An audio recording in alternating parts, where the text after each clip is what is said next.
all gonna be good. Don't worry about nothing, don't worry about nothing, nothing now. It's all gonna be good. So breathe like you know you should.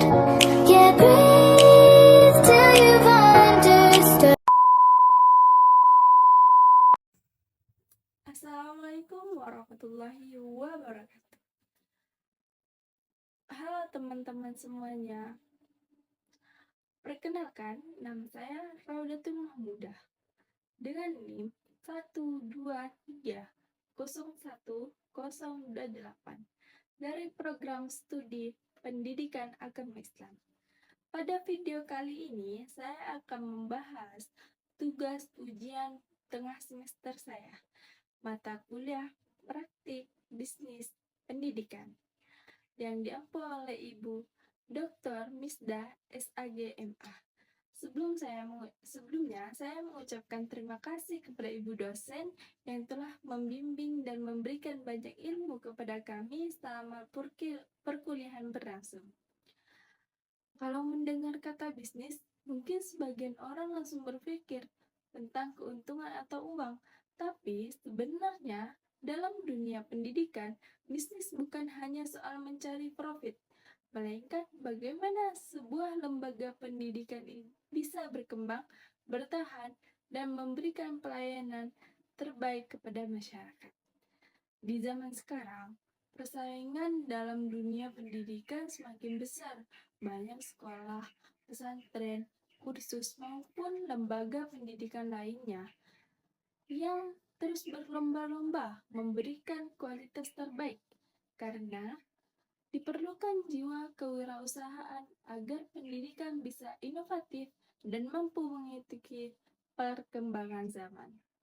Nah, dalam video ini saya akan membahas 3 poin penting, yaitu yang pertama, dalil tentang pentingnya kewirausahaan dalam bidang pendidikan. Yang kedua, fokus keberhasilan pengelolaan bisnis pendidikan.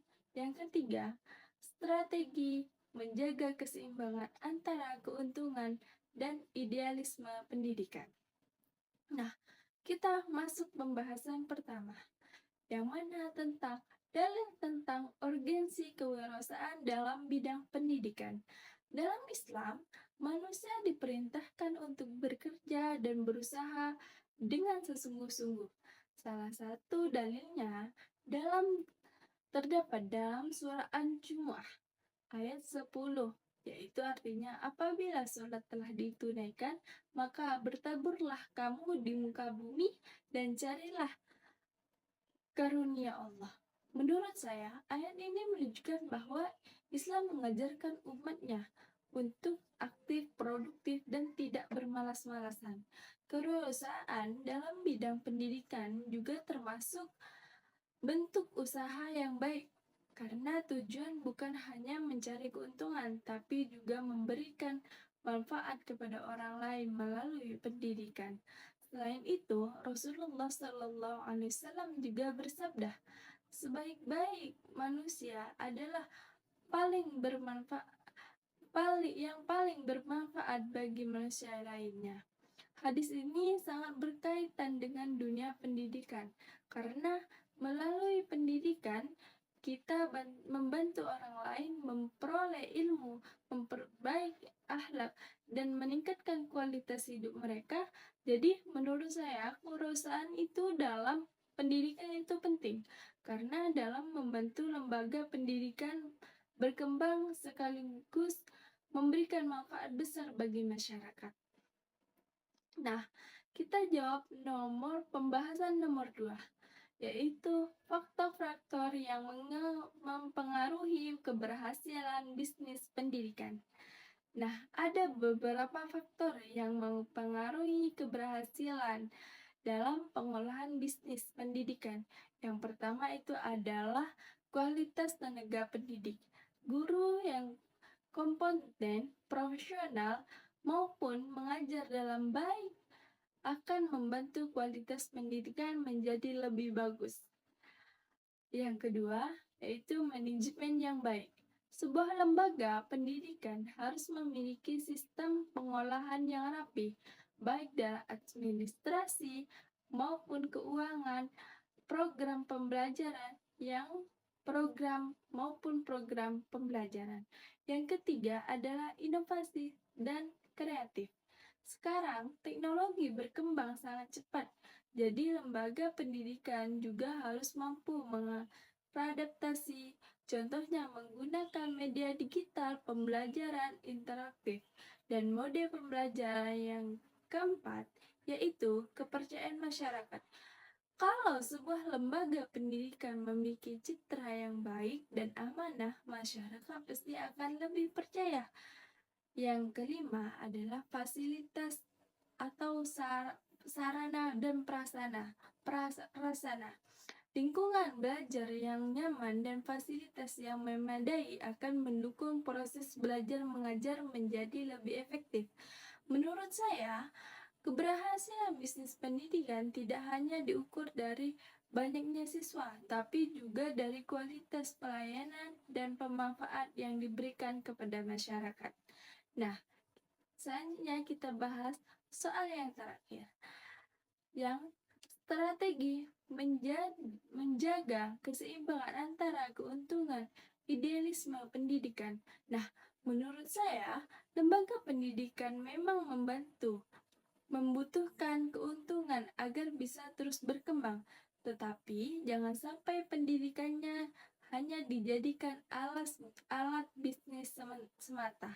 Ada beberapa strategi yang bisa dilakukan untuk menjaga keseimbangan tersebut. Pertama, tetap mengutamakan kualitas pendidikan. Jangan sampai demi mencari keuntungan, kualitas pembelajaran malah menurun. Yang kedua, memberikan biaya pendidikan yang sesuai. Lembaga pendidikan harus tetap mempertimbangkan kemampuan ekonomi masyarakat agar pendidikan dapat diakses semua kalangan. Yang ketiga, menanamkan nilai moral dan agama, karena tujuan pendidikan bukan hanya mencerdaskan, tapi juga membentuk akhlak yang baik. Yang keempat, melakukan inovasi secara positif. Misalnya, memanfaatkan teknologi digital untuk meningkatkan kualitas pembelajaran tanpa menghilangkan nilai pendidikan. Kelima, menjaga sikap amanah dan transparan. Dalam pengolahan keuangan maupun program pendidikan harus dilakukan secara jujur agar dapat kepercayaan dari masyarakat. Jadi intinya keuntungan memang penting, tapi nilai dan tujuan pendidikan harus tetap menjadi prioritas utama. Nah, dari pembahasan tadi dapat kita pahami bahwa kewirausahaan itu dalam bidang pendidikan memiliki peran penting dalam membentuk perkembangan lembaga pendidikan agar lebih maju dan berkualitas. Namun, dalam menjalankannya, kita juga harus tetap menjaga keseimbangan antara keuntungan dan idealisme pendidikan agar tujuan utama pendidikan tetap terjaga. Mungkin itu saja yang dapat saya sampaikan. Sampaikan kali ini, semoga materi yang saya jelaskan bisa bermanfaat dan menambahkan wawasan bagi kita semua. Mohon maaf apabila terdapat kekurangan dalam penyampaian. Terima kasih. Wassalamualaikum warahmatullahi wabarakatuh.